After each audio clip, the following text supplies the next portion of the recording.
Hello, everybody. Real quick, I just want to talk about something. So, some of you may have heard what's been going on with Vidith's channel and how his channel was demonetized. The reasoning they gave him was because of reused content, or I believe it was something along the lines of, mass-produced content, possibly AI. So, his channel's been demonetized and he's not making any money right now. I wanted to try to help out, so I'm going to be having him more on the channel. Not just because I want to help, but also because he's an amazing voice actor and I love working with him. And I'm going to have him more on the channel, make sure to be, sharing the revenue with him like I do with everyone that I work with. But also, one thing I wanted to do was take half of the channel memberships that I get every month and give it to him just like as a donation to help him out while he's getting this sorted out. Because I guess he can't reapply for monetization until April. So he has a few months until he can really even try that. And the reason I'm saying that isn't because I want any of you to go and become members or anything like that. This isn't just like, hey, go become a member and let's all support Vidith together. It's more so directed mainly towards the people that are already members, because I feel like you deserve to know where your money's going. And with the money that I get from the channel membership, it usually always just goes right back into the channel. I use it to pay for my audio editing software, my instruments that I use to make the music. I use it for my plugins and just anything that I need related to the channel. It all just goes right back into that. But what I want to do is for the next little bit, just give him half of what comes in from that, just to help him out a bit. So yeah, like I said, I'm only saying that because for the current channel members, I want you to know what I'm doing with your money. Yeah, if you're uncomfortable with that, if you don't want me giving that money away and you mainly just want to go to the channel and you decide to cancel, I totally understand that. I just wanted to be transparent with you all on that and let you all know what I was doing with that. But anyway, this story that I am putting out today was supposed to go up about 6 hours ago, but I actually woke up at 3 a.m. to finish it. I was up until 11 p.m. doing the sound design, and then I just got too tired and I was like, I'm just going to set an alarm for 3 a.m.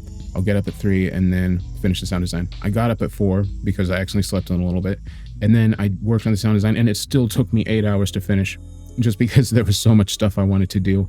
There's like over 1,000 audio samples in this. There's over 400 channels for the mixer channels going to various things like inside, outside, inside muffled, outside wide range, outside wide range muffled, cathedral, wide space, cathedral muffled, just like variations of different environments. Because like if somebody's in a room, it's going to sound like they're talking in a room. If somebody's in a church, it's going to sound like they're talking in a church with lots of reverb. If somebody's in a church, but they're on the other side of a wall, they're going to have that muffle, but then that muffle is still going to be reverbed by the church. So it's going to just that, like lots and lots of that. I really put in a lot of work on this one.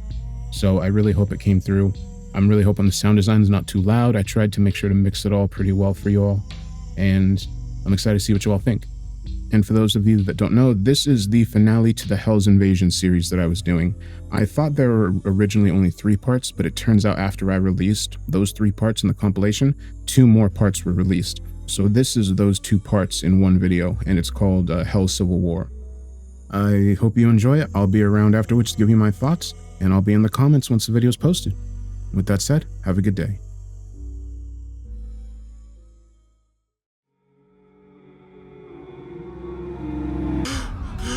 I awoke with a sudden gasp, my eyes shooting open as they slowly adjusted to my new surroundings. I felt a stifling heat and struggled to move, soon realizing I was laying upon hard, molten rock, facing upwards as I looked up at a blood-red sky. My whole body ached and every moment was agony, but eventually I was able to lift one arm and then the other, slowly raising my hands up to my face so I could touch my cheeks. I couldn't explain it, but my skin was ice cold, even though the temperature was boiling hot. And suddenly, my ears were filled with a cacophony of sounds, shouts, screams, animalistic roars, gunshots, and the clink of metal against metal. I had awoken to chaos, and my instincts told me I was in mortal danger. I used my hands to push myself up off the rocky surface, but my head was spinning and I felt dizzy, and suddenly I was aware of 2 figures standing over me. I couldn't focus on their faces in that moment, but I could hear their voices as they spoke. "Fresh meat for Minos' army," said the first. The voice was deep, but I could tell it was a woman. "Come on, soldier, on your feet," said the second gruff male voice. The unidentified man put his hand out to help me up. I paused for a moment, feeling hesitant as I naturally didn't trust this stranger, but in the end, I accepted his assistance, placing my hand in his. The mystery man's palm was ice cold, but his grip was true, and so I was soon pulled up to my feet, my legs shaking for a moment before I steadied myself. Next, I looked to the man who'd helped me up, noting his scarred, weathered face and the cold look in his emotionless eyes. He wore a tattered gray uniform which looked like it belonged in a museum and held a rusty but sharp machete in his other hand. I recognized a seasoned warrior when I saw one, but the soldier didn't speak, instead looking me over with suspicion and perhaps contempt. I broke eye contact with him, instead looking to the woman standing to his right. She was smaller and leaner than her male companion, but no less intimidating in appearance. Her dark hair was cut short, and her uniform was a more modern set of camouflage fatigues. She had a crossbow over one shoulder with bolts attached to her utility belt. I noted how there was a spark in her eyes which was missing from her male companion, and she had a thin smile on her face as she looked me up and down. Well, he's not the best recruit we've seen, she proclaimed sarcastically. but I guess we need every man we can get. "Yes. Well, we best get him knitted up, armed, and prepped," the man replied hesitantly. I had held my tongue up to this point, but could no longer do so.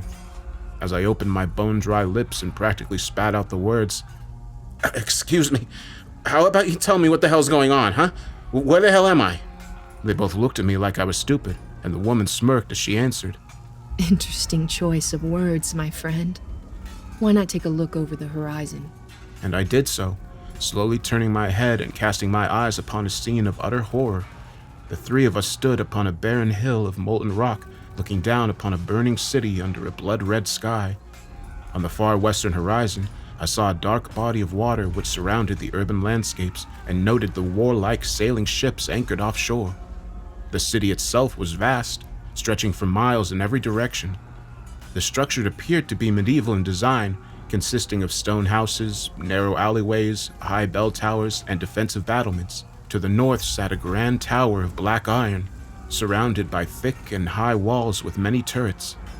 The huge fortress was at the center of the city and dominated the skyline, but the narrow streets and smaller buildings below it were in a state of chaos, as structures burned and thousands of soldiers fought running battles in the squares and down the back streets, filling the thick air with their war cries and screams.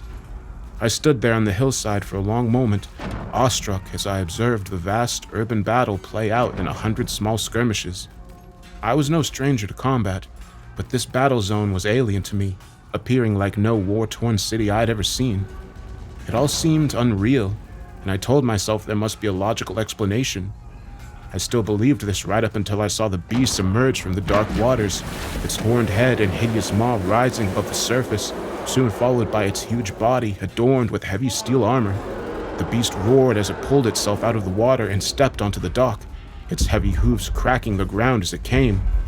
The beast was thankfully some distance away from us, but I could see its entire form, noting how the monster towered above the harbor and the buildings below it. Every aspect of the beast was terrifying, from its minotaur-like body, its horned head, burning red eyes, and maw filled with razor-sharp teeth. And when it roared, the hellish sound carried across the vast space and chilled me to my bones. In an instant, the Minotaur unveiled a sword of fire and thumped along the city streets, smashing houses under its huge hooves as it came. And then it started to attack people on the streets, slicing the small figures to pieces with ease as it roared aloud with bloody fury.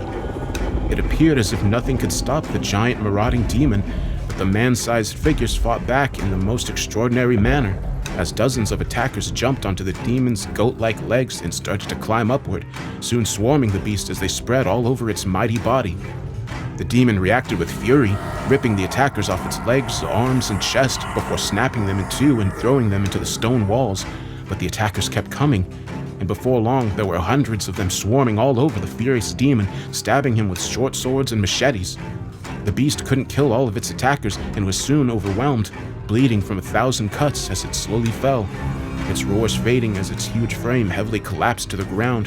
The surviving attackers, who avoided being crushed, cheered in triumph as they finished their deadly assault. "What the hell?" I swore under my breath. Welcome to the party. It's quite something, isn't it? Said the woman as she walked up beside me. I swung around, glaring at her smirking face before I turned to see the deadpan eyes of her male companion. "Where are we?" I asked through trembling lips. You were right the first time. This is hell. More specifically, violence. The fifth circle. The city of Dis. My jaw dropped and my blood turned to ice. I was hoping she was joking, but when I looked to the man, he nodded firmly to confirm. I was literally left speechless, my mind racing as I desperately tried to make sense of this madness. But the woman surprised me by approaching and placing a cold hand on my shoulder before speaking sympathetically in my ear. It's a big adjustment, but we'll help you through. My name's Isabel, by the way. She turned her head towards her companion before continuing. And that jarhead over there is Sebastian. I nodded my head nervously, feeling that the introductions brought some degree of normality to this otherwise insane situation. Hi, I'm Jacob. Nice to meet your acquaintance, Jacob. Come on, we'll get you kitted up and show you how things work around here. Isabel said with a half smile as she removed her hand from my shoulder. Isabel and Sebastian turned their backs on me and started to walk down the hillside, presumably expecting me to follow. I hesitated for a moment, looking back over the burning city and seeing the body of the butchered demon, but to my horror, I saw another two monsters emerge from the dark water, repeating the previous assault as they drew swords of fire, roaring with fury as they went to battle against the horde. This was my introduction to the battle for Dis, a savage civil war for control of Hell's capital. I'd had a taste of the horror and bloodshed, but this was only the beginning of my hellish odyssey. I followed my new companions down the barren hillside and towards the city. I was still in a daze, unable to believe that any of this was real, and still holding out hope that I was experiencing a vivid nightmare or hallucination. But all the details persuaded me otherwise, from the stifling heat to the blood-curdling screams and the foul stench of burning flesh and creeping death. But it only got worse as we progressed down the dirt path. I saw the spikes driven into the hard ground on both sides of the pathway, but it was only when I got closer that I realized the horrifying truth. Each spike was adorned by several human heads. There were dozens of impaled skulls stretching for the best part of a mile. All were in varying states of decomposition, but I noted how their eyes remained open and staring out towards us, and their mouths were trapped in silent screams. My jaw dropped as I felt a sickness rising from the pit of my stomach. I spent a lot of time on the front line and had witnessed some appalling atrocities, but this was an act of medieval brutality. I didn't want to look into the faces of the dead men and women, but couldn't help myself as I was mesmerized by the sheer horror of the spectacle. But there was something else. I thought it was my mind playing tricks on me, but as I looked closer, I saw the victims watching me as I walked past. Their eyes filled with madness as they attempted to move their bloodied lips to scream. "Holy shit!" I cried out in dismay, stopping in my tracks as I did so. Isabel turned to face me, frowning as she offered an explanation. Deserters. Minos and his enforcers don't take kindly to dissent within the ranks. I was shocked by her coldness, but also baffled. "But their eyes are moving. These people are still alive." Isabel shrugged her shoulders before replying. Don't feel sorry for them. They got what they deserved. Technically speaking, we're all dead already. You get a physical body when you arrive here, but only the one. They'll burn you, mutilate you, chop off your head, but there's no release, no end to the pain. Even if your physical form ceases to exist, your damned and disembodied soul will still inhabit this hell for all eternity. She paused briefly, perhaps for a dramatic effect, before continuing. Sometimes you can hear the voices in the wind, mad laughter and insane ramblings, the product of demented minds. I stared at her for a long moment, a cold chill running down my spine as the terrifying implications of her words hit home. Next, I looked to Sebastian in desperation, hoping for some reassurance from the giant man, a few words, but all I got was a hard stare and an uncompromising order. "We need to keep moving." I didn't think it was wise to go against this veteran soldier, but I had reached the end of my tether, experiencing a fiery defiance as I spoke out. "No! This is bullshit. I'm not taking another step until you people tell me what's going on. What are we doing here? Sebastian's response surprised me because he bellowed laughter before he spoke. We're doing what we've always done, soldier. Fighting somebody else's war. I turned in confusion, noting her intense expression as she spoke with an urgency in her voice. Listen, Jacob, I'm only going to explain this once. We don't have time for malingerers, so you need to get your shit together and start pulling your weight. This is hell, and we are at war. Our leader is Minos, Hell's gatekeeper and former lieutenant to Lucifer. Minos long served as the recruiter for Satan's armies, but no more. He's risen up against the devil, and now all 9 circles are in bloody chaos. But Hell's politics don't mean a damn to us. We're doing what soldiers have always done. Fighting for our comrades and watching each other's backs. I shook my head, breaking eye contact with the woman as I looked back at one of the severed heads, focusing upon his crazed eyes and watching as his dark pupils dilated. Am I going to end up like him? I whispered fearfully. You might do. Isabel answered with brutal honesty.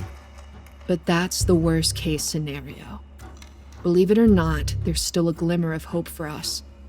It's a long shot, but there's a way out. I noticed the slightest sparks in Isabel's tired eyes, and it did give me hope. I wanted to ask more, but she cut me off before I could speak, saying, You'll find out the details soon enough. But right now, we need to get back to the camp. We don't want to wait for Minos' enforcers to come looking for us. Believe me. With that, she turned and started marching briskly down the hillside with Sebastian striding beside her. I took one last look at the mounted skulls before lowering my head in shame and disgust, and then I continued to follow my companions, realizing that they offered my best chance at survival in this deadly hellscape. I was sweating profusely by the time we descended the hill, as the temperature seemed to increase the closer we got to ground level. And the ground we walked upon was so hot that I could feel the soles of my feet burning even through the heavy boots I still wore. I thought about commenting on this to my companions, but soon reconsidered. Eventually, we reached a large camp located on the outskirts of a vast medieval city. I was not impressed by the ramshackle base, which consisted of a collection of dirty tents and a mob of poorly disciplined soldiers who all appeared unmotivated and exhausted. I observed the rabble who stood and sat amongst the tents, noting the dead and empty expressions upon their faces as they kept their heads firmly down. I noted how their often tattered uniforms were an odd mixture from throughout history, everything from tunics and bronze armor of Roman centurions to modern and camouflaged combat fatigues. I guessed that these men, and a few women, were soldiers who had fallen in battle throughout history before being dispatched here to hell. This gave me pause for thought. In the short time since my arrival in Dis, I had had little opportunity to consider the circumstances of my death. I tried to think back, but found there was a gap in the memory. The likelihood is that I was killed instantly in combat, either in an IED attack or artillery bombardment. In a sense, it didn't really matter how I'd met my end. I knew it was only a matter of time until the war took my life. But why had I ended up here, in the depths of hell? I was raised in the church, but had long since turned my back on my faith. Even so, deep down, I think I always knew I was going to end up here. I tried to justify my heinous actions, repeating the much overused phrase, "bad things happen in war." Perhaps some of the lives I took were justified, soldiers killing soldiers in honorable combat. But then there were other killings, the shedding of innocent blood. My mind was taken back to that fateful day, the house burning fiercely while the tiny bodies lay on the grass in the foreground, their innocent, lifeless eyes staring up into the blue sky above. I shook myself out of that memory, and my body shuddered. I didn't wish to revisit that day, even if it meant facing the terrifying reality of the situation around me. Still, even in the midst of the mass of filthy, unwashed bodies and dead stares, there were fresh horrors to witness. I saw a substantial pit on the edge of the encampment and made the mistake of walking over to the edge and looking down. Inside of the long and deep pit were hundreds, perhaps thousands of broken bodies. Not dead, of course, but dismembered and mutilated beyond repair. Some were cut in half, their intestines hanging out in a grotesque display. Others were little more than severed heads, and many were missing limbs, but all appeared to be conscious of their horrific situation, staring up at me whilst moaning or pleading, all begging for a final release from their suffering, but I was powerless to help them. Isabel came up behind me, making me jump as she whispered in my ear. Minos' rejects. Soldiers so badly wounded that they can no longer fight. The trench will be set alight in the coming hours. Their flesh burnt to ashes while their souls remain trapped here forever. That's what we're trying to avoid, Jacob.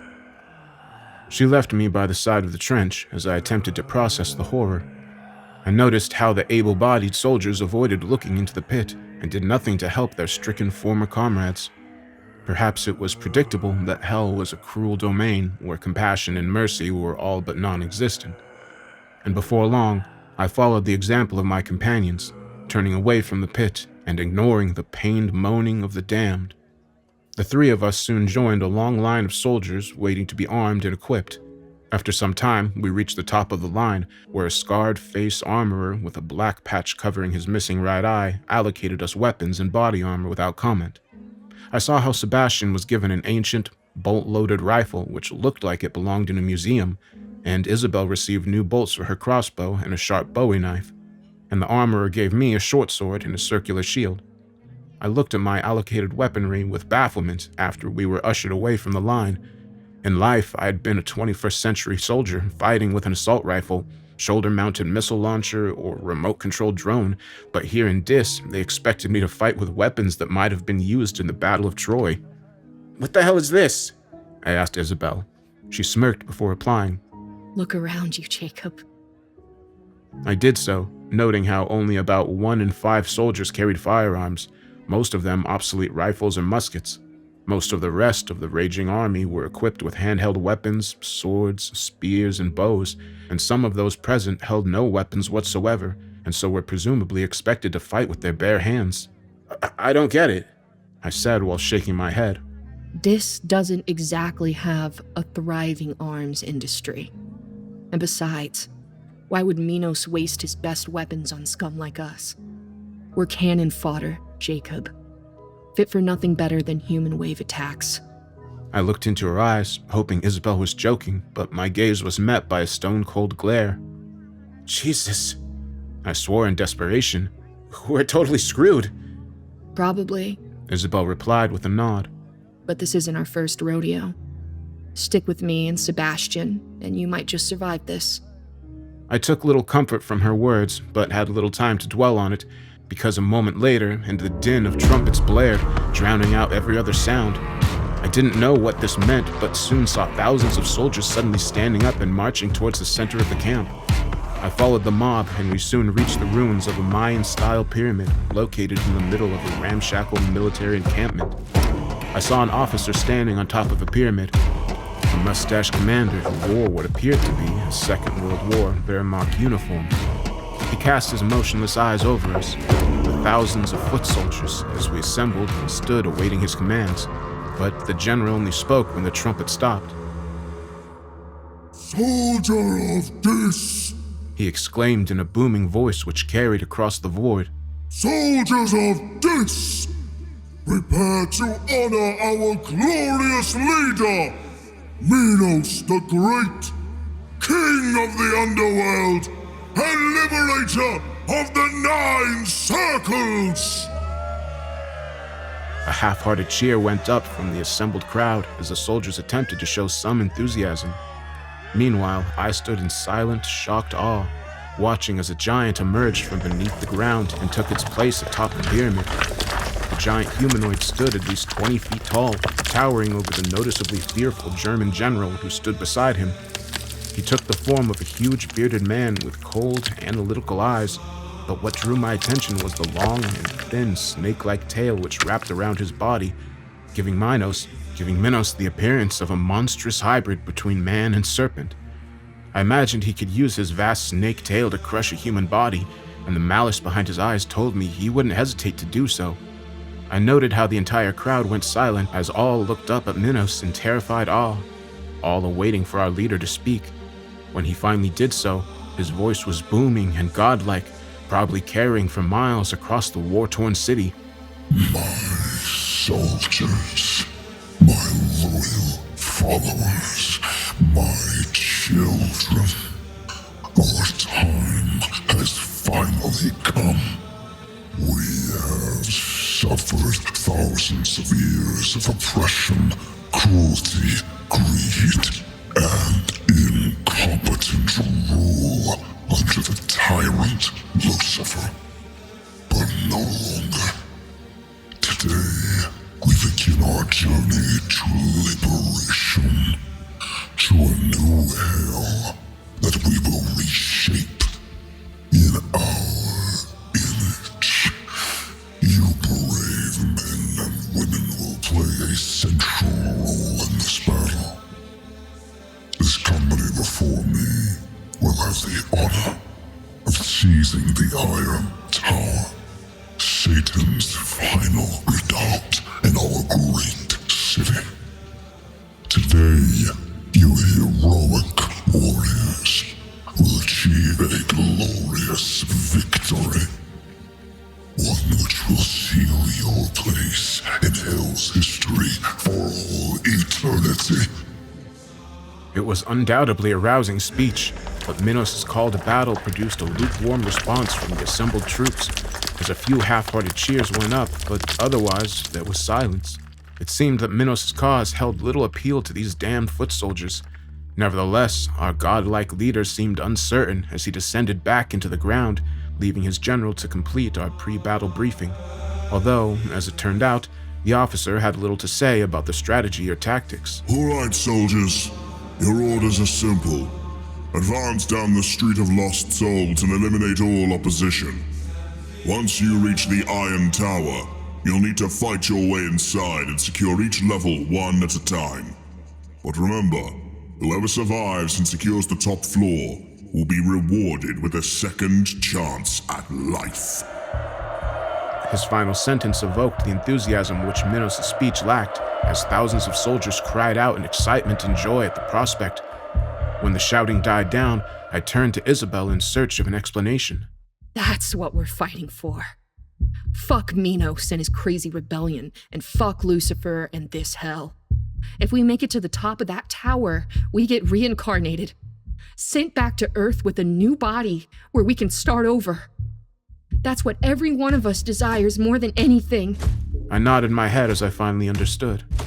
This war wasn't being fought for us, but it presented a once-in-eternity opportunity to escape from hell and return to the mortal plane where we could correct the mistakes we'd made during our first lives. This was a cause worth fighting for. With our orders delivered, our company surged forward, leaving the encampment and advancing into the city. In truth, we were more like a mob than a disciplined army, and I had no idea who was in command. Instead of an ordered advance, thousands of dead soldiers armed with an assortment of weapons piled down the narrow avenues and twisted alleyways of Dis, with the crimson sky above us and the sound of distant battles and disembodied screams in our ears. We continued our chaotic invasion despite the stifling heat until our disorganized force pushed through a barricade, climbing over the barriers and past a collection of bizarre orc-like creatures with thick, leathery skin. There were dozens of them in total, each one facing forwards and manning heavy machine guns aimed out towards a seemingly empty avenue. I glared suspiciously at the ugly and heavily armed creatures, whispering in Isabel's ear once we passed them. How come those freaks have heavy weapons? I swore the woman winced before she answered under her breath. You'll see soon enough. Shortly after crossing the barricade, we reached what I guessed was the aforementioned Street of Lost Souls, a wild avenue with tall stone houses on each side. I looked up to the darkened windows and high rooftops, soon realizing we were very vulnerable to ambush, but my comrades seemed unconcerned about the potential threat, and our advance continued unabated. At the far end of the long street was our objective, the so-called Iron Tower of Dis. The ugly metal structure dominated the skyline, towering above every building and casting a vast shadow over the vile street. I noted how the tower was surrounded by a high stone wall with thick metal gates that remained firmly shut. We had no siege weapons that I could see, so I was left to wonder how we would get inside. But this was a problem for later, because all hell was about to break loose on the street. I froze when I saw movement out of the corner of my eye, turning in time to see a glimpse of a dark shadow darting across the rooftops above me. Soon there were others, their darkened figures appearing in the windows all around us. And then the first arrow was shot. Its tip set alight for deadly effect. I could only watch in impotent horror as the projectile struck the chest of a man in front of me and set his body on fire. The soldier screamed in agony as the flames engulfed him, and many more flaming arrows soon followed as shadowy archers emerged from the windows and rooftops, firing down upon us as if we were fish in a barrel. "Ambush!" came the cry. I cursed, taking no satisfaction from the fact that I'd predicted this development, instead wondering why this had been allowed to happen at all. Worse still, I had no means of fighting back and could only use my shield to parry the arrows whilst I took cover. I saw Isabel and Sebastian both drop down on one knee, cynically but effectively using the burning bodies of their comrades to cover as they returned fire towards the buildings. My eyes scanned the street as I witnessed multiple soldiers struck down, their bodies burning fiercely as they squirmed in total agony on the cobblestone streets. Some attempted to flee back towards the camp, and that's when the machine guns started firing, adding to the noisy chaos as they cut down the retreating troops. It seemed this was the purpose of the orcish monsters we'd observed at the barricade. Their ruthless elimination of the deserters meant we had only two choices: stand and die, or fight our way forward. I acted quickly, staying low as I grabbed a discarded rifle from the road, loading it and joining my comrades as I fired upon the upper windows. Our force took horrific casualties, but by sheer strength of numbers, we succeeded in fending off the attack, firing upon the archers until they all either fell or withdrew. I breathed a sigh of relief, but there was little to celebrate, as dozens were either burnt to a crisp or riddled with arrows. Either way, there was nothing we could do for them now, and so we ignored their screams and moved on. The advance was more cautious now, as the survivors of the first attack were understandably paranoid, glancing up at the stone houses on either side as we expected a further assault at any moment. We'd marched for a few hundred yards, leaving the carnage and screaming soldiers behind us as we approached the fortifications surrounding the Iron Tower. The approach seemed a little too easy, but inevitably we were walking into yet another trap, although not one I could have predicted. Heads up! Harpy attack incoming! Isabel suddenly cried. In a panic, I looked up into the blood-red sky in time to see dozens of black dots soaring through the air, winged creatures growing larger as they descended upon us, our ears filled with the high-pitched shrieking of the hellish beasts. I saw the first wave just moments before their aerial assault. Bright red, winged demons with long and sharp claws, crocodile-like teeth, surely capable of chomping through flesh. I raised my rifle, targeting the first attacker in my gun's sight and noting the predatory glare in its burning eyes. Then I fired, feeling the kickback against my shoulder. A split second later, and my bullet hit its mark, striking the winged beast in its torso and knocking it out of the air. I had little time to celebrate this small victory, however, as dozens more of these murderous harpies descended upon our company in a lightning assault. Some were shot from the air, while others got cut down with spears and swords, but many more reached our lines, literally tearing into our troops in a savage attack. I tried in vain to maintain my rate of fire until my ammunition inevitably ran out. Then I could do little but watch as the massacre played out.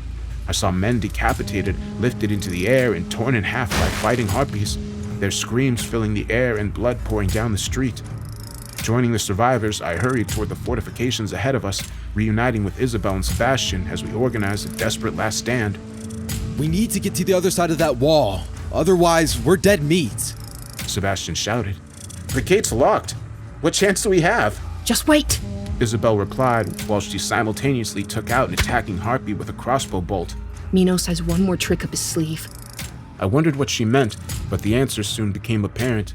On the far horizon, beyond the flight of bloodthirsty harpies and their desperate victims, appeared 1, 2, and then 3 balls of flame rapidly heading in our direction as if guided by some unseen force.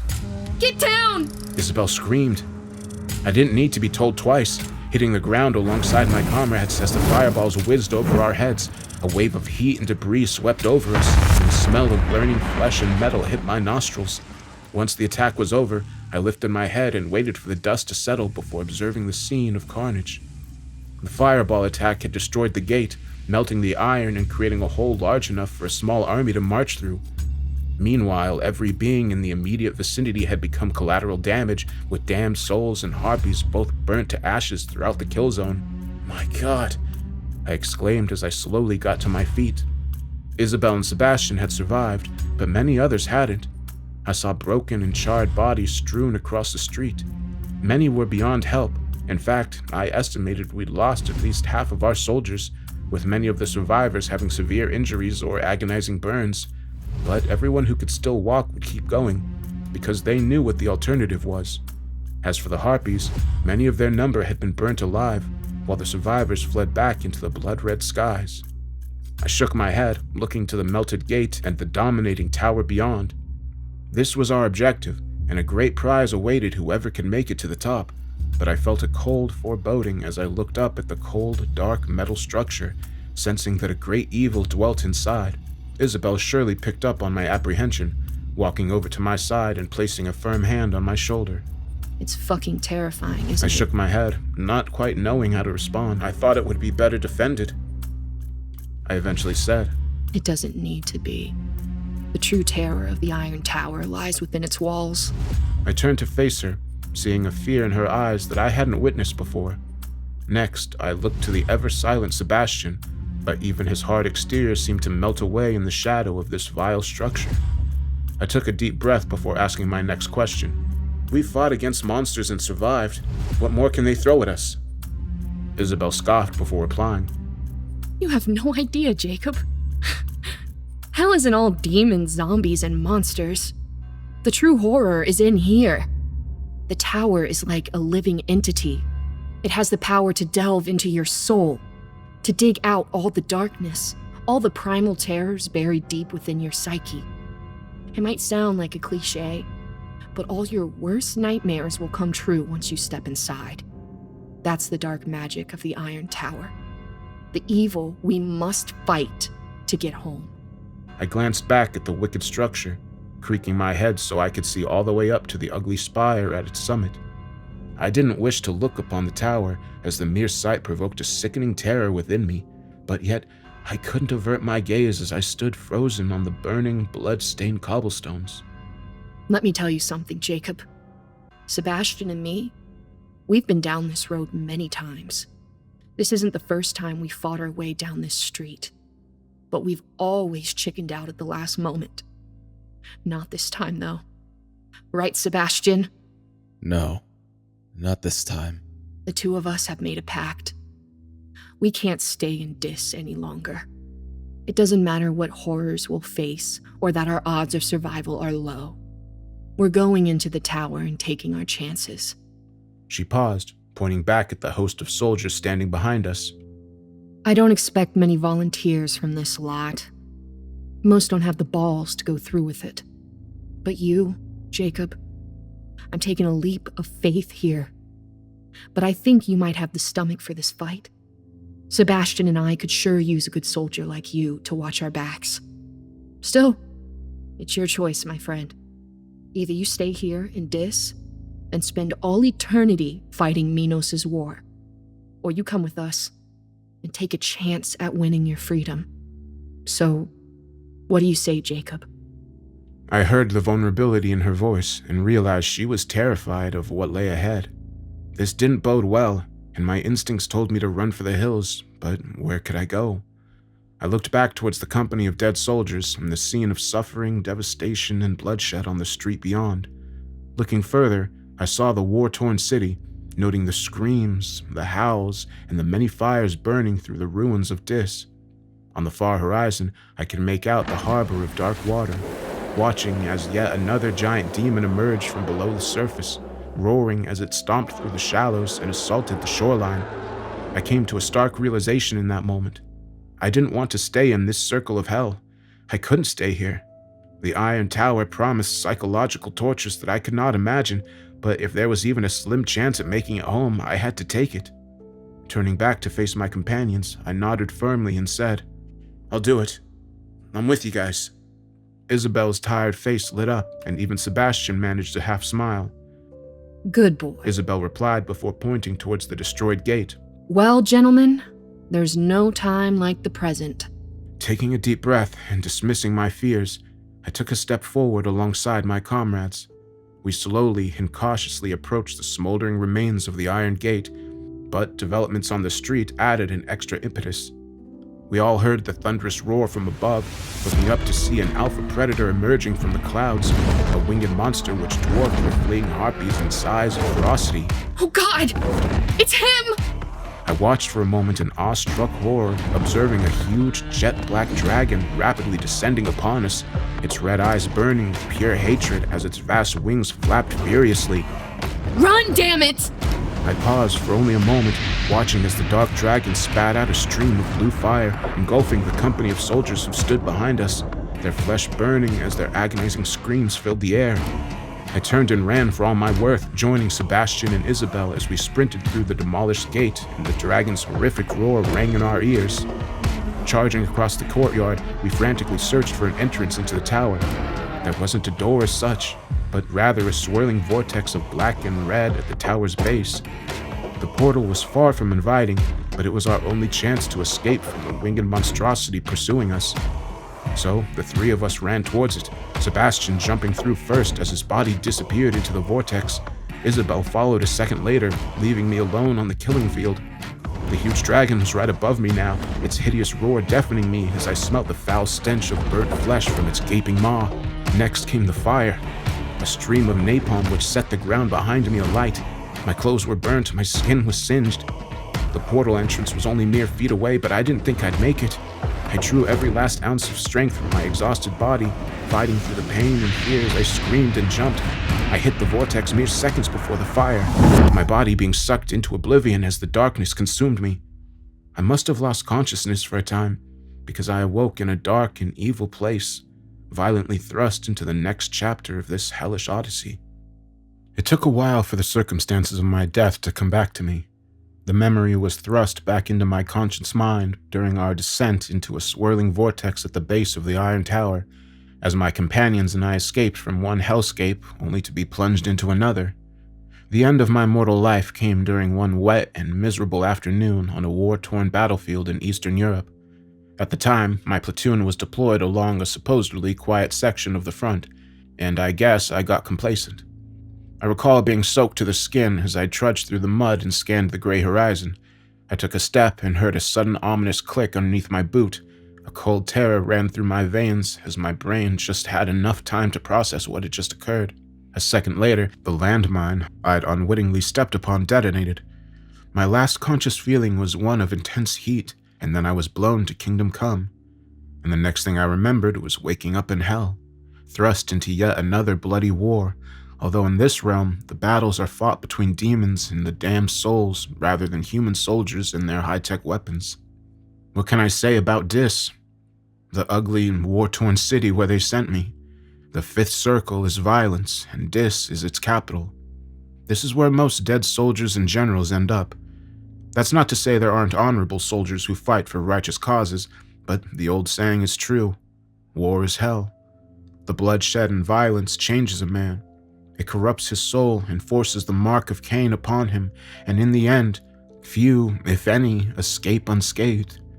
You can't die in hell, but you can suffer. They can blow your body apart, chop your head off your shoulders, but the suffering never ends. When I awoke in the afterlife, I was instantly confronted with the true horrors of Dis, experiencing the foul stench of death, seeing the medieval city burn under the flames of 1,000 fires, and witnessing the towering demons and bloodthirsty harpies tearing lost souls to shreds. I suppose I should count myself lucky that I met 2 Dis veterans who took me under their wing. I knew little about Sebastian and Elizabeth, 2 damned souls who died in past wars before being dropped into the terror-filled streets of Dis. It was Isabel, the mysterious Amazon-like warrior, who explained the origins of this conflict. Minos was the gatekeeper of hell and the former recruiter of Satan's army, but the serpent-like demon had revolted against Lucifer in an attempt to take control of the underworld in 9 circles. We were conscript in Minos' ramshackle army, essentially serving as cannon fodder in the vicious cycle for control of Dis. The press gang souls we served alongside had little loyalty to Minos or his cause. They fought for one reason only: the chance of freedom. Our demonic overlord had made a promise to his soldiers. More than anything, Minos wanted control over the Iron Tower, the tall and dominating monolith which was the key to the entire Fifth Circle. If we could capture the tower and reach its summit, our master would give us a second chance at life and facilitate our return to the mortal plane. As far as we were concerned, this was a prize worth fighting for. But, of course, there was a price to pay, and it was a heavy one. The three of us literally leapt into the vortex which marked the entrance to the Iron Tower as our former comrades burnt in an unholy fire behind us. I must have lost consciousness during the chaotic transition because I awoke on a cold floor within a dark, windowless chamber, dimly lit by torches burning on the black and featureless walls. My companions were standing above me, Sebastian with his huge bulking frame blocking out the dim light, remaining silent as always as he looked down upon me with piercing eyes. To his right was Isabel, a thin smile on her dry lips as she no doubt planned to say something clever and sarcastic. The woman exerted confidence, on the surface at least, but in reality, I could see fear behind her wide eyes. Sebastian offered me a hand and helped me to my feet, while Isabel whispered in my ear, Welcome to the Iron Tower, Jacob. Now the real fun begins. I ignored her attempt at humor as I surveyed our grim surroundings. The darkened chamber was small and tight, appearing to be an entryway to whatever lay inside the twisted tower. I noted the steel doors ahead of us, marked by strange and disturbing symbols. From the other side of the door, we could hear muffled sounds of a deep voice which seemed to be leading some kind of prayer. The heavy door was shut, and I didn't want to imagine what was occurring in the next room, but the door was the only way out of the chamber we currently occupied, and we had to move forward. All three of us were experienced warriors, but we'd expended the ammunition for our firearms and crossbow during the fighting out in the street, and so only carried bladed weapons. Once I was on my feet, I stood shoulder to shoulder with my companions, sharing a look of steadfast determination as we stepped forward together. We stand and fight together, no matter what. Said Isabel as she reached out for the ivory handle and slowly pushed the heavy door open. We entered a large chamber, still dimly lit and consisting of 4 windowless walls of cold iron. Although I noted the walls were adorned with hellish imagery, crude images of demons and monsters which appeared to be painted in blood. In the center of the vast chamber stood a group of humanoid figures dressed in dark red robes and with inverted crosses hanging from their necks. They had hoods covering their heads, and I couldn't see their faces in the darkness, but I noted how they were standing in a circle around a blood-red pentagram painted upon the metal floor. Behind the circle of robed cultists was a white altar, which appeared to be constructed from assorted bones and skulls, and upon the altar stood who I assumed was the cult's leader. A tall, thin, and bald man with ghostly pale skin and intense, bug-like eyes. He initially ignored our presence in his chamber as the three of us simply stood in the doorway, watching and listening as whatever twisted ceremony they were performing proceeded unopposed. When the cult leader spoke, his voice was high-pitched and chilling. Disciples of the Dark Lord, we face a great challenge at this time. War has come to our Lord's unholy kingdom, and the arch-traitor is laying siege to our most twisted and wretched stronghold.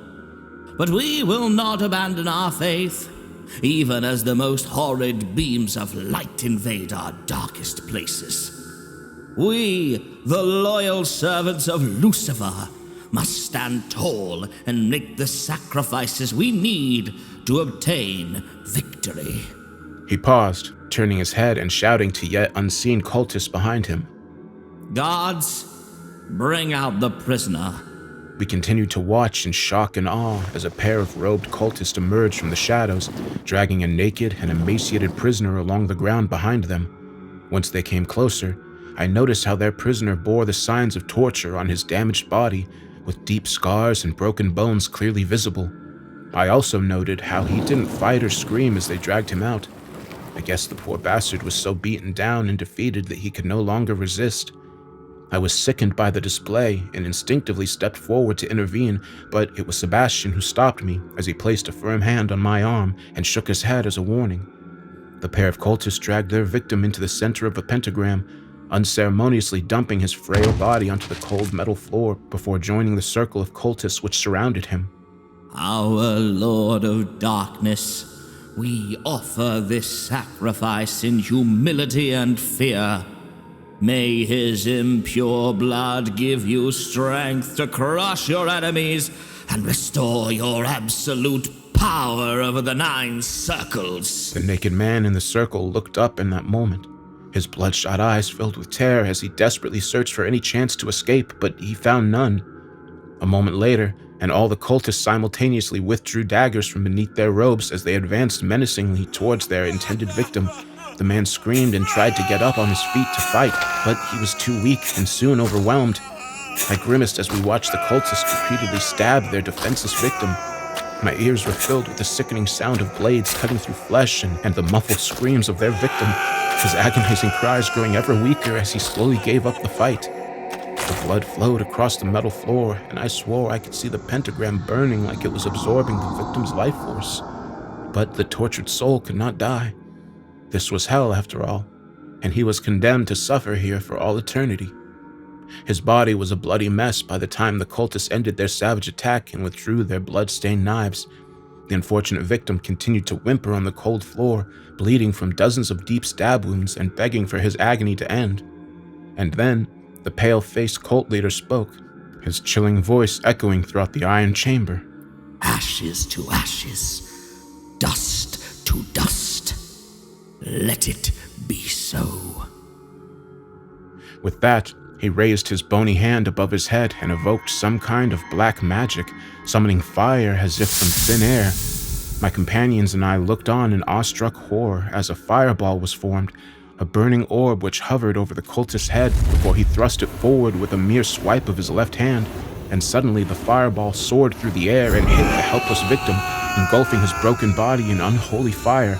The man screamed one last time before his body was burnt away, dissolving into ashes in front of our eyes. With the sacrifice made, the pentagram was consumed by a circle of white flames which burnt fiercely as Lucifer apparently absorbed the victim's soul. And even though his physical body was reduced to cinders, we could still hear the victim's disembodied screams echoing throughout the chamber, as his eternal suffering had surely reached a whole new level of savage horror. I shuddered over what I'd witnessed. That's not to say I wasn't familiar with acts of violence. I'd seen and participated in many such acts during my military career, but the normalization of the cruelty and savagery in hell was beyond anything I'd previously been subjected to. I continued to stare in mesmerized horror at the burning pentagram until I was shaken back to reality by Isabel. We need to keep moving. We can't stay here. I nodded my head in agreement, as did Sebastian. The 3 of us moved forward cautiously, keeping our bladed weapons to hand in case we needed to fight our way through, but we were seriously outnumbered.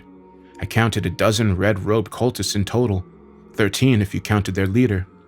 I didn't fancy our chances if it came to a stand-up fight, and so we planned to sneak past the cultists in the slim hope that they wouldn't notice our presence. But, of course, we weren't so lucky. In an instant, the dozen cult members turned their backs on the fire as they all faced in our direction. I still couldn't see their faces, which remained hidden under their hoods, but we could see their hideous eyes, burning red with a fiery intensity. Whatever these things were, they definitely weren't human. The daggers emerged next as all 12 cultists withdrew their still blood-soaked daggers and pointed them menacingly in our direction. The 3 of us formed a defensive line and prepared to fight as the armed cultists slowly advanced upon us. But to our immense surprise, their leader intervened as he called out to his bloodthirsty followers. Do not attack. Let them pass. Their souls belong to the Dark Lord, and only He can decide their fate. His words chilled me to my bones even after the cultists wordlessly obeyed their leader's orders. Withdrawing their daggers and standing aside to let him pass, we moved forward cautiously, keeping our weapons handy as we prepared for the possibility of a double-cross. There was a second door on the far side of the chamber, which appeared to be the only way out of the room. None of the cultists attempted to stop our progress as we made our way past the scene of the brutal sacrifice, but to get to the door, we needed to pass the altar where the pale-faced warlock stood. His cold eyes followed us closely as we walked. I thought he'd keep his promise and let us go, but suddenly the warlock shot forward at incredible speed, heading straight for me and grabbing hold of my body before I got a chance to resist. He knocked the blade out of my hand with ease before taking a firm hold, pulling me so close as I was forced to look into his cold eyes and felt his icy breath against my skin. Let him go! Isabel screamed, and she held her knife up to his throat. But the warlock didn't even seem to notice as he continued to stare right into my eyes. I shook uncontrollably in his tight grasp as he spoke his chilling words into my ear. But to my surprise, he delivered what sounded more like a warning than a threat. You are entering a hell beyond your worst nightmares, and will be forced to face the darkest corners of your own psyche. You cannot trust anyone or anything. And remember one thing, Jacob. Evil begins in the heart, as impure blood is pumped through the arteries and corrupts the body. To defeat evil, you must eliminate the source. I didn't understand what the warlock meant, but was relieved when he released me from his icy grip. Go now, He said as I returned to my comrades. Proceed to the next level. I led the way, still shaken by the encounter with the ghoulish entity. I placed my hand on the ivory handle and experienced a chilling foreboding as I opened the heavy door, which allowed us to proceed to the next area. What we found behind the next doorway was a narrow spiral staircase leading upwards. It was similar to what we would find inside a medieval castle, except that the steps were forged from iron rather than carved from stone. None of us liked it. The stairs were so narrow that we could only proceed one at a time, and we couldn't see around corners, which meant we could be ambushed at any point. The staircase seemed like a death trap, but what choice did we have? None of us wished to return to the previous chamber to face those bloodthirsty cultists and their demonic leader, so after a short discussion, we decided to ascend. Sebastian led the way up the spiral stairs. He was the strongest, and so best placed to defend our small party from a sudden attack. Meanwhile, Isabel walked in the middle while I took up the rear. I don't know how many steps we climbed in our ascent. I lost count. All I know is that I was soon exhausted and disorientated. I think my companions were also tired and frustrated, and we weren't fully alert when the attack finally came. Sebastian let out a sharp cry, raising his machete to counter the swing of his enemy's blade.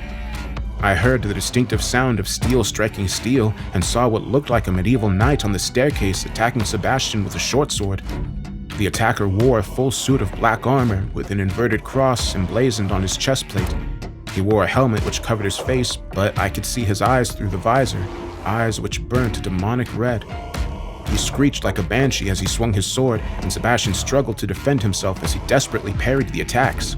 Unfortunately, both Isabel and I were unable to help our comrade because the staircase was too narrow, but I would have problems of my own before too long.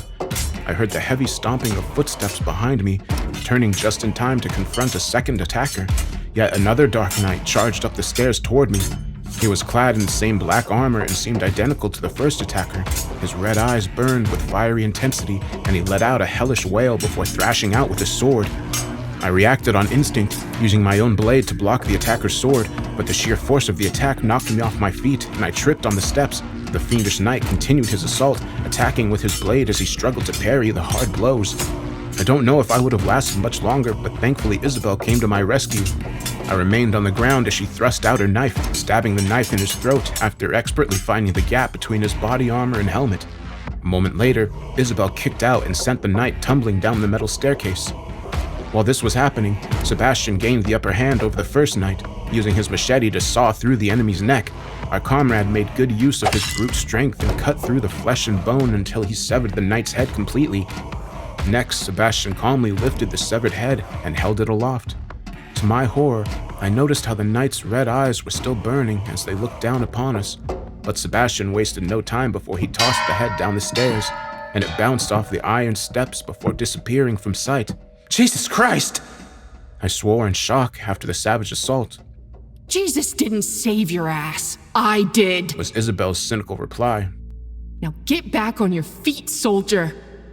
I nodded my head as I got back up to my feet and lifted my blade. Isabel's warning was clear to me. I knew both she and Sebastian were determined to reach the tower's summit, and they wouldn't hesitate to leave me behind if I slowed them down. The last thing I wanted was to be left alone in this hellscape to face the horrors which inhabited it. We proceeded up the staircase, stepping over the knight's beheaded body whilst Isabel took his sword. We didn't know where the steps would end, and expected a further ambush at any moment, but miraculously, we soon reached the top of the staircase and were confronted by yet another steel door with an ivory handle. Both Isabel and I held back, staring at each other as if we shared a mutual feeling of dread at whatever lay on the far side. But it was Sebastian who stepped forward, placing his huge but now shaking hand upon the ivory before he slowly pushed the door open. We entered yet another dark chamber, dimly lit by torches and seemingly empty at first glance, although I noticed the foul stench emanating from inside. The chamber stank of rotting flesh and something even fouler, which certainly didn't bode well. Sebastian walked out first, and it quickly became apparent that something wasn't right. His heavy boots didn't march upon solid iron as we would have expected. Instead, his feet sank into wet mud, which apparently covered the entire floor within this last hellish chamber. Sebastian looked up at us with anxious concern in his dark eyes. He'd sunk a few inches into the mud, and it was clear that our progress through this level would be slow and difficult. Nevertheless, we had to keep moving forward, no matter how tough our journey became. Isabel and I soon followed in Sebastian's footsteps and stepped into the inexplicable field of mud. We sludged through, struggling with each step as the mud hampered our progress. I could see the next doorway at the far end of the chamber, but this was a large room and it would surely take us a long time to make it across. Still trekking through the mud wasn't the worst horror I could imagine, but of course, the hellish chamber had yet another nasty surprise in store for us. I think I was the first to see it.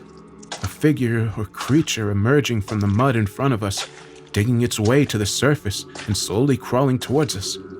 I shouted out a warning and pointed in that direction, but soon more creatures emerged from underneath the muddy surface, all heading towards us. It was only when the creatures got close that I realized these entities were people, or at least they'd once been. Mud covered their faces and bodies, but I could just make out their tattered uniforms underneath the grime and dirt. Their eyes were filled with madness and hunger, and their bodies were broken almost beyond recognition. Most were missing at least one leg, and none were able to stand upon the muddy ground, but they used whatever limbs they had left to crawl and push themselves forward. I counted at least 24, with more coming up to the surface with every passing moment. Shit! We've got to move! Sebastian was the furthest forward of our trio, and so led the fight. He tried to wade his way past the now moaning lost souls, but they grabbed and clawed at his legs and attempted to drag him down. Our comrade reacted with predictable violence, crushing skulls underfoot and slicing off their limbs and heads with his machete. It wasn't long before the ravenous souls reached me and Isabel, and we were forced to join the fight. The first living corpse attempted to bite my ankle before I brought my blade down, burying it in its skull. From that point onwards, I acted like a berserker, thrashing out and slaying zombie after zombie as I slowly fought my way forward towards the door and the only exit. All three of us were fighting like hell, but we were seriously outnumbered. I glanced to my left and saw Isabel was in trouble, as half a dozen zombies had surrounded her. She cried out as the creatures clawed at her legs and started to pull her down into the mud. I moved towards her, wailing like a maniac as I started hacking and kicking. Before long, I'd slayed all the attackers, cutting their rotting bodies into pieces. I helped Isabel back onto her feet, and she shot me a smile while mouthing, "Thank you." I felt satisfied because I'd returned the favor and proved my worth, but we were still in significant danger. We continued the slow, desperate fight, trudging through the mud whilst hacking our attackers up with our blades. The battle was tough and exhausting, but the three of us so nearly made it. Isabel and I managed to fight our way to the next door, but Sebastian lagged behind.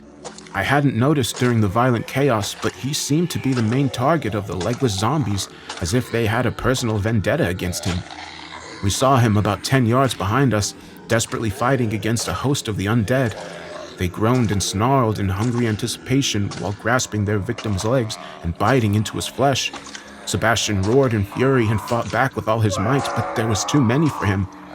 I wanted to go back and go to the aid of my stricken comrade, but Isabel stopped me, placing a firm hand on my shoulder and saying, It's too late, Jacob. And sadly, she was right. Soon Sebastian's strength failed, and the scrum of mud-caked bodies pulled him downwards. Our comrades dropped his machete and stopped fighting. It seemed he'd now accepted his fate. Sebastian looked towards us in the last moment, his eyes emotionless and his mouth firmly shut. I wanted to say something comforting to him, but couldn't find the words. and a moment later, our comrade was pulled under the surface, his head disappearing into the mud as the old soldier faced an uncertain but surely horrific fate. I stood watching the now empty field of mud for a long moment before Isabel once again touched my shoulder. I turned to face my female companion and saw nothing but a steely determination in her eyes as she said, We need to keep going. We've sacrificed too much to give up now. I nodded my head in silent agreement before placing my hand on the ivory handle and pushing the door open. Isabel and I both cried out in despair when we cast our eyes upon yet another spiral staircase leading upwards. I began to lose hope at this point, fearing that there was no escape from this dreaded iron tower, only suffering and torture throughout our endless descent.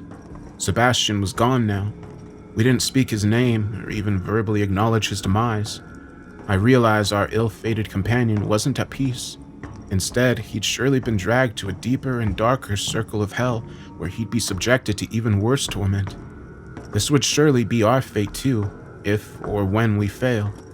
I felt like dropping to my knees and screaming in despair, but I couldn't show such weakness in front of Isabel. After a short pause, we proceeded up the staircase. Isabel led the way while I followed. It seemed to make little difference, however, because an attack could come from ahead or behind. We proceeded slowly with extreme caution, expecting to be assaulted by demonic knights at any moment. But when the attack eventually came, it was in a most unexpected form. I suddenly heard a low hissing from behind, turning to see a red serpent slithering up the stairs towards me. The snake was almost 2 feet in length, its reptilian eyes staring straight at me with predatory zeal as it continued to hiss aggressively and showed its sharp fangs. I shouted out a warning to Isabel before thrashing out with my blade and cutting the serpent in two. My victory was short-lived, however, as a moment later I was assaulted by a host of multicolored snakes which slithered over each other and up the staircase. The foul hissing was now near deafening, and I saw venom dripping from their fangs as their yellow eyes focused upon me. Isabel could not help because the staircase was too narrow for 2 people to fight side by side, and so I had to defend myself, desperately lashing out with my blade in a righteous fury. I culled snake after snake in a frenzied battle, and soon the steps were covered in their blood and guts as the severed snake bodies continued to squirm and slither in a macabre display. I thought I had the vermin beaten, but one plucky serpent managed to get through my defenses and launch a vicious attack before I could react. The creature plunged its fangs deep into my flesh, causing me to scream in agony as I thrashed out to chop the snake in half. Next, I fell onto the steps as I grabbed hold of the serpent's head and tore it from my flesh, prompting another spike of pain. Fearfully, I looked down at the ghastly bite wound in my leg and soon felt nauseous. I swore I could feel the serpent's poison coursing through my veins, slowly corrupting every part of my body and inducing horrific pain within me. I screamed again as my brain struggled to process the agony, and for a moment I thought I'd black out. But in an instant, Isabel was at my side, shaking me vigorously before slapping me hard across the face. Damn it, Jacob! The venom can't kill you. You know this! It's going to hurt like hell, but you can't lose consciousness. Believe me, you don't want to give up now. You'll regret it for all eternity. I listened to her advice, somehow managing to stay conscious and get up on my shaking feet. My bad leg was going numb, and so Isabel had to support me as we struggled up the remaining steps before reaching the next door of cold steel. The chamber we entered was unremarkable at first glance. It was dimly lit and typically austere and featureless, but at least my nostrils weren't assaulted by a foul stench, and when we walked on the ground, it was solid. I was still in great pain, however, so not fully aware of my surroundings or the potential threats within. Stumbling forward, I failed to notice Isabel's sudden change in demeanor as she no longer retained her tough and confident persona and instead took on an uncharacteristic vulnerability. She let go of me and slowly walked toward the center of the dark chamber. I wonder what was drawing her until suddenly an inexplicable vision materialized in front of me. I thought I was hallucinating at first, but clearly Isabel saw it too, as she slowly proceeded toward the scene. What we saw was a representation of a child's bedroom, complete with a bed, cuddle toys, and cheap plywood furniture. The room looked entirely out of place in this hellish chamber, as did the young girl who sat upon the bed, humming to herself as she combed her doll's hair. The kid could only have been 8 or 9, her dark hair hanging long and her hazel eyes shining with a childish innocence. The girl looked familiar to me, but I couldn't quite place her. She was obviously entirely oblivious to our presence, like we were outsiders secretly observing her private world. I felt very uncomfortable and unsettled, but noticed how my companion had become emotional, with tears openly rolling down her rosy cheeks as she watched the scene intently. And then, all of a sudden, the bedroom door was violently kicked open and a thuggish figure burst inside. The man looked huge to the little girl, his muscles bulging and face burning a bright red. I saw the thug clenching his fists as he screamed at the girl with a frightening fury. God damn it, Belle. Didn't I tell you not to leave your bike in the driveway? The girl was clearly terrified as she jumped off the bed and cowered in the corner whilst whimpering. I'm sorry, Daddy. But his anger didn't diminish as he charged forward and grabbed her. I'm so sick of this shit. He roared before striking his daughter hard around the head. She cried out in pain, but this didn't stop the animal from hitting her again. Finally, the abusive father ended his sickening assault, leaving his innocent daughter bleeding on the bedroom floor as he stormed out of the room and slammed the door shut behind him. The scene was sickening and disturbing, even compared to the horrors I'd already witnessed. Nevertheless, I didn't understand why the tower was showing this to us, but I soon got my answer. The girl continued to cry whilst rolling up in a ball on the floor, but suddenly a new voice could be heard. A disembodied, unnaturally deep, and decidedly inhuman voice which chilled my very soul. It's not going to stop, you know. Not unless we stop him. To my surprise, the girl responded as if she recognized the invisible entity speaking to her through the walls. I told you to leave me alone. I don't want you here. No more games, Belle. You know what must be done. He's my daddy. He'll keep hurting you. Only I can stop him. I am your last friend, Belle. The only one who can protect you. And I will save you, my child. If only you ask. I'll keep you safe forever.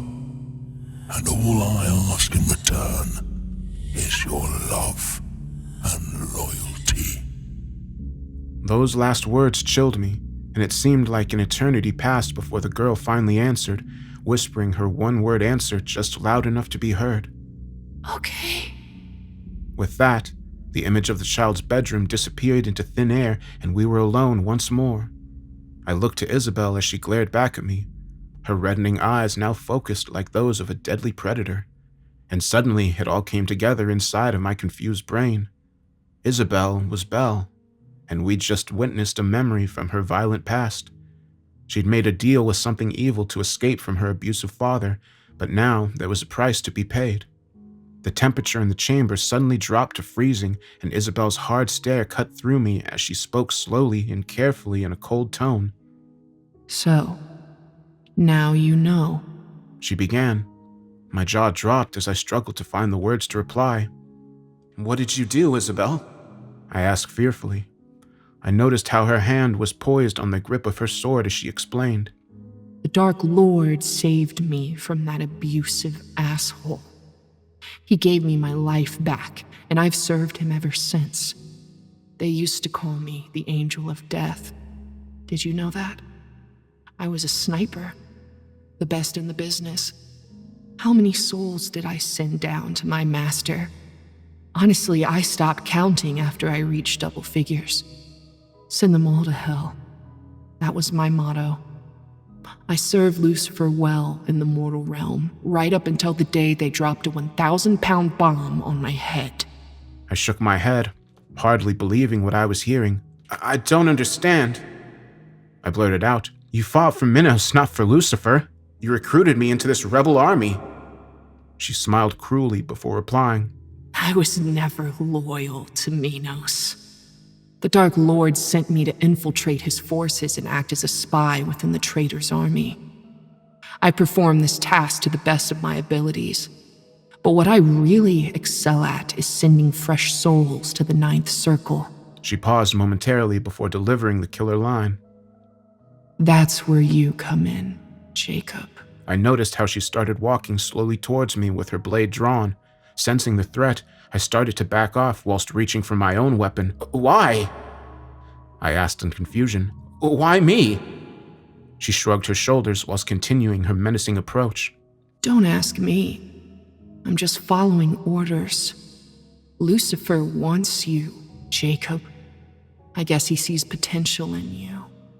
But take my advice. Don't resist. This will all go a lot easier if you just let it happen. She smiled thinly, her eyes gradually changing color to blood red as she raised her sword to attack, but my heart was filled with defiance. Isabel had betrayed me, but I had no intention of going down without a fight, nor would I ever willingly serve the devil.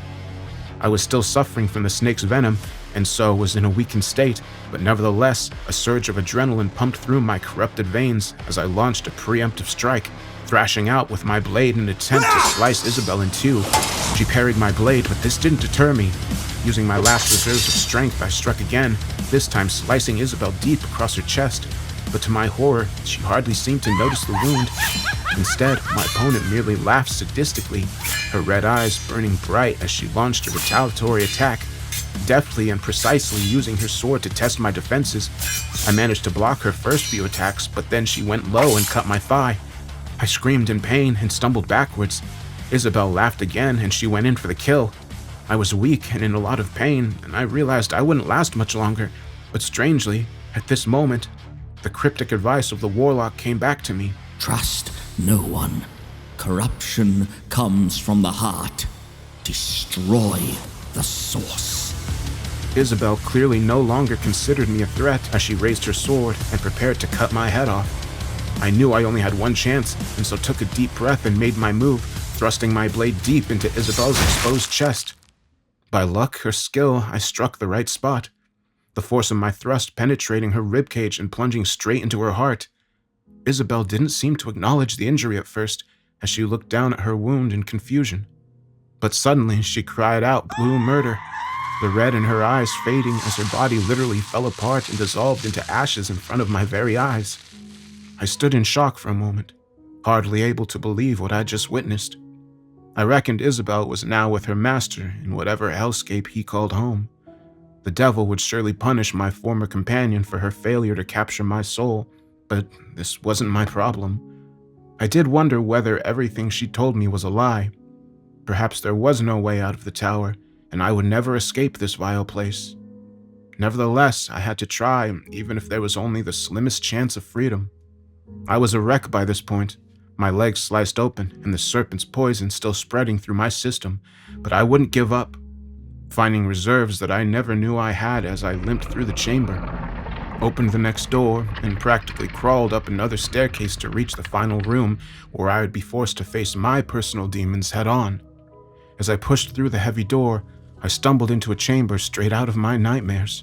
Before me was a fierce inferno, a house burning against a dark horizon with bodies strewn across a grassy field as bloodthirsty killers whooped and fired their rifles into the air in the foreground. I physically shook as I slowly walked forward across the wet grass which had inexplicably appeared underneath my feet and felt the heat from the flames against my skin. There were tears rolling down my cheeks as I walked in a daze towards the inferno, and an immense guilt ate away at me.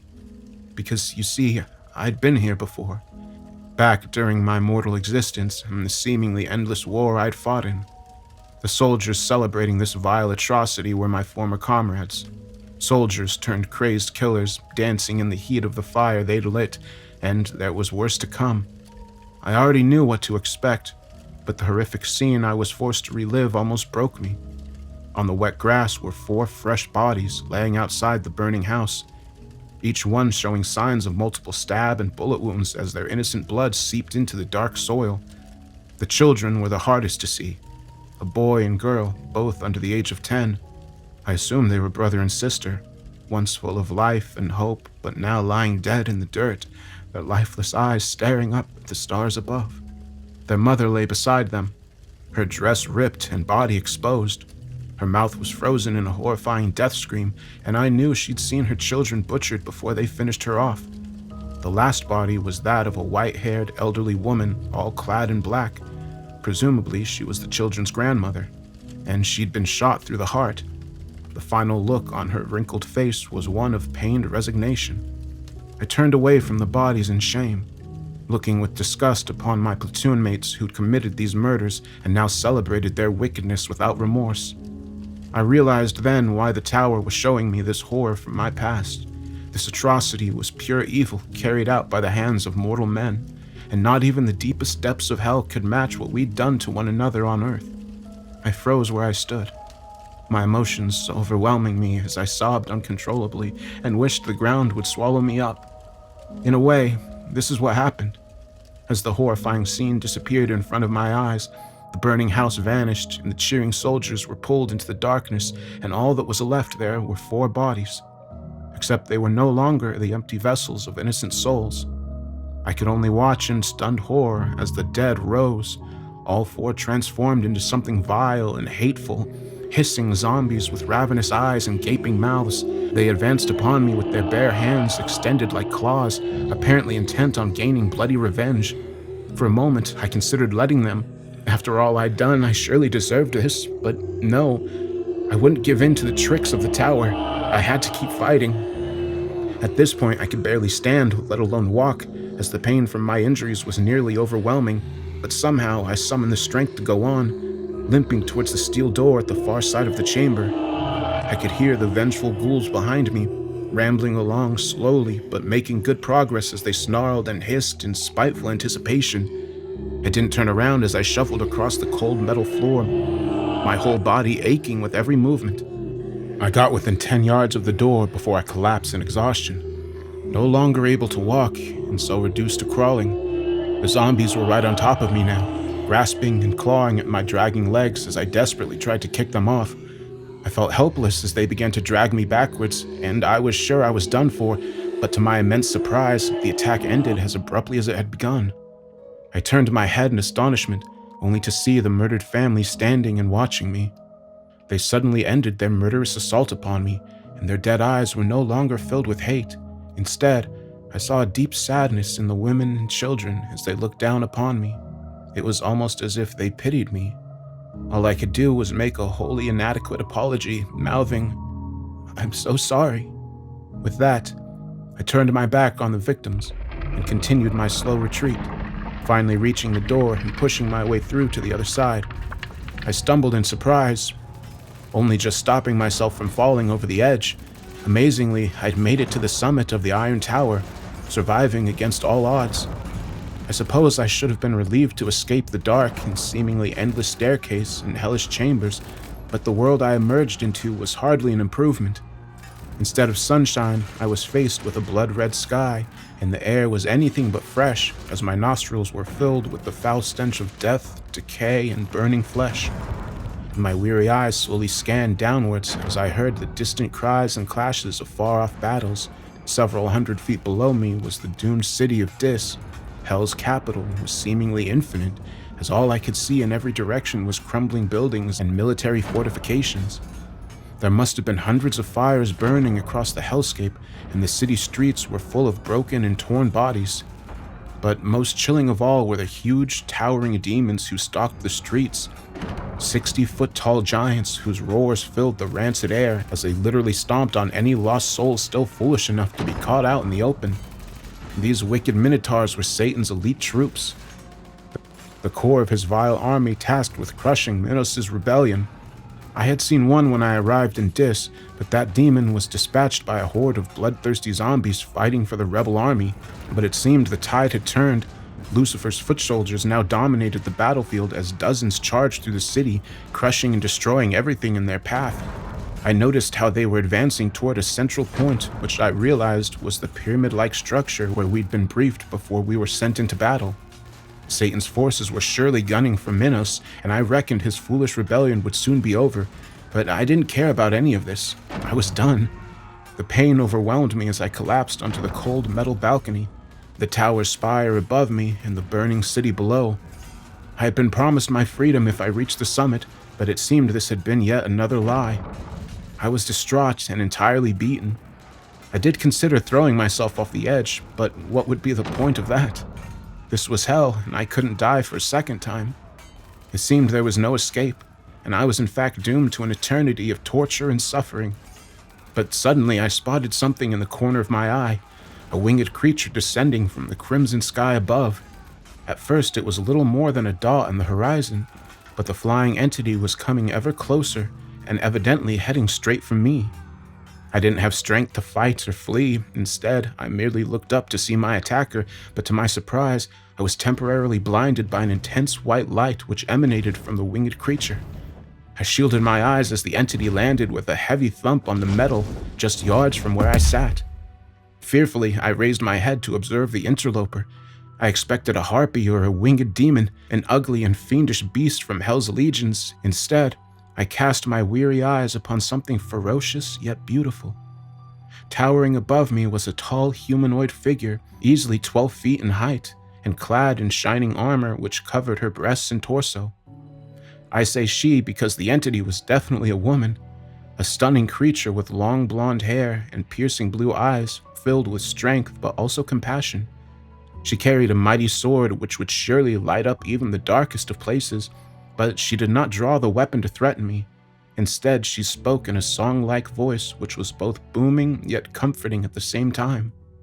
Rest easy, my child. I mean you no harm. My jaw dropped as I struggled to speak through all the pain and shock. What? Who are you? I eventually muttered. I swore she shot me a smile through her ruby-red lips before responding. I'm Ariel, and I serve the one true Lord. I was in awe, not believing that something so beautiful could exist in a place so evil. Ariel was an angel, of course, but she was a long way from home. Why are you here? I asked sheepishly. To observe. Look. She pointed her sword to the city below, where an epic battle was about to occur. I could barely see him at first, but Minos used his great power to rapidly grow in size, and his body was soon the size of the demons charging towards him. He maintained the form of a bearded giant, but with a thick snake-like appendage wrapped around his immense body. The demons roared as they launched their assault with fiery swords in hand, but Minos remained calm, using his serpent tail to thrash out and strike the monsters. Several demons fell, their giant bodies collapsing and crushing the buildings behind them, but the attackers kept on coming. Next, Minos used his dark powers to summon fire from thin air, propelling fireballs which consumed the advancing demons. Clearly, Minos was extremely powerful, but he was also heavily outnumbered and soon began to falter under the relentless assaults. Then suddenly the surviving demons stopped their attack, forming a circle to prevent Minos from escaping, but not driving home their advantage. I didn't understand why at first, but then I saw it. Another huge winged beast soared through Hell's sky, but this creature was no angel. Quite the opposite, in fact. I froze upon witnessing the monstrosity. A gigantic dragon colored jet black. The beast was easily the size of a bus, with a vast wingspan, burning red eyes, and a huge maw full of razor-sharp teeth. I had seen the monster before, shortly prior to my entrance to the Iron Tower, and I knew who he was. Lucifer. Satan. Lord of the Flies. The devil was here to deliver bloody vengeance upon the traitor. Minos looked up at the last possible moment, and even from a distance, I could see the terror in the giant black eyes. The beast breathed fire, delivering a stream of white flames which hit Minos from above and set his exposed body alight.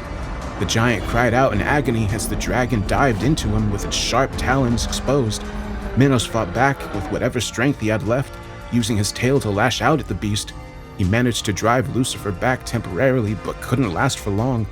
I watched in shocked awe as the fire engulfed Minos, and Lucifer went in for the kill, knocking his opponent down to the street before he bit deep into the still screaming giant's flesh, eating the traitor while he still lived. I turned away in disgust, not wishing to witness the sickening scene which would surely follow. Instead, I looked to my angelic companion, noting the sadness in her deep blue eyes. "So, it's over?" I said quietly. "Minos' rebellion has failed." Yes. Ariel replied with a tone of deep regret. Lucifer has regained control of his unholy kingdom. His power has been weakened by this civil war, and it will take him some time to recover. But sadly, he will eventually rebuild his armies and once again threaten the mortal realm. This warning brought a fresh chill through my broken body, but in that moment my thoughts were entirely selfish. What about me? Ariel glared down at me with anger, and I feared I'd made a terrible mistake. What about you? The words almost stuck in my throat, but somehow I managed to reply. I didn't kill that family. I did nothing, was my pathetic justification. You did nothing. Ariel replied in an accusatory tone. You just stood and watched. And I knew she was right. Perhaps I was right where I belonged. But Ariel wasn't quite done with me yet. She sighed deeply, looking back towards the hellish horizon before speaking again. Our Lord is merciful. The promises made to you were not his. Nevertheless, he will grant you a second chance at life. However, there are conditions to your release. You must follow a righteous path. We will not tolerate you returning to your old ways, Jacob. There were tears rolling down my cheeks as I was overwhelmed with uncontrollable emotion. I won't, I spluttered between sobs. Never again. Ariel turned towards me once again, her blue eyes now filled with compassion. She reached out to touch me, and when her hand touched my skin, I was taken by a bright light and pulled from the depths of hell. I can't really explain what happened next. In a blink of an eye, I was back on Earth, back in the muddy field where I'd met my end. I heard the dull click as my boot made contact with the hidden landmine, but my fate had been altered by divine intervention. This time, the mine did not detonate, and I was spared. God had given me a second chance, but I still remembered everything, and so this is my story. But I see it not as the end, but rather the beginning. I deserted from my unit soon after my near-death experience. I just couldn't face the bloodshed and carnage any longer. I haven't decided to do with my second life, but I know I'll never lift a gun again. Never again will I inflict violence upon my fellow man, and I intend to spend the rest of my mortal existence trying to do some good in this screwed-up world. And that's all I have to say. Peace be with you, my friends.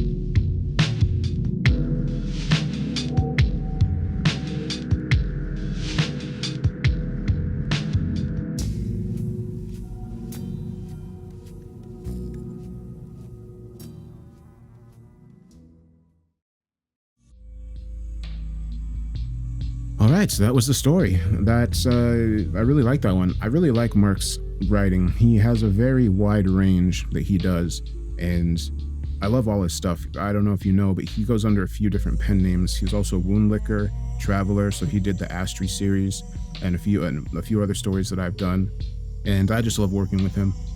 I really like doing the sound design on this one. I liked how it just immediately started off with the action. Sometimes it's kind of like a slow burn into it. This one started out with action, then kind of like slowed down a little bit, then ramped up again, then slowed down a little bit, then ramped up again. I like that, just kind of back and forth. It gave me a lot of room to do a lot of stuff with the music. I don't know if you noticed. There's 3 different types of music that I normally do. There's, softer stuff, piano. Then there's more intense stuff, orchestral. But then there's the heavy stuff, which is usually ends up being like rock or like metal with guitars and stuff like that. And I was able to incorporate all of those in this during various different parts, and I really enjoyed that. I thought that was a lot of fun. Doing the sound design for it was really fun too. I like those little moments where there's a transition between, it's hard to explain, but where there's like a transition between one environment to another, and I get to like slowly gradient into that. It's kind of like the last story I did, how they were above ground and then they crawled into the sewer. And I don't know if you notice, it's very subtle because I try not to make it too obvious, but I want it to be there. So if you hear it, you hear it. But as they're crawling down into the sewer, you hear their hands on the ladder. And as the ladder rungs are being climbed down, the reverb is increasing because they're getting lower and lower into the sewer. So as they're going down, it's getting like more bouncy off the walls because now they're deeper in the sewer. And then by the time they get down into the bottom of the sewer, now their voices are also echoey because they're not on the surface anymore. I love doing those little gradient transitions. I think they're really fun. Today's story was supposed to be my next special one that I'm releasing the merch for, but the merch has not been approved yet, so I delayed that one. That'll most likely be the next one. And somebody is opening my garage door right now. You can probably hear that. What is that? Okay, whatever. I don't know what that was. Anyway, yeah. Hope you all enjoyed the video. Thanks for coming by. I'll be in the comments like I normally am, and have a great day.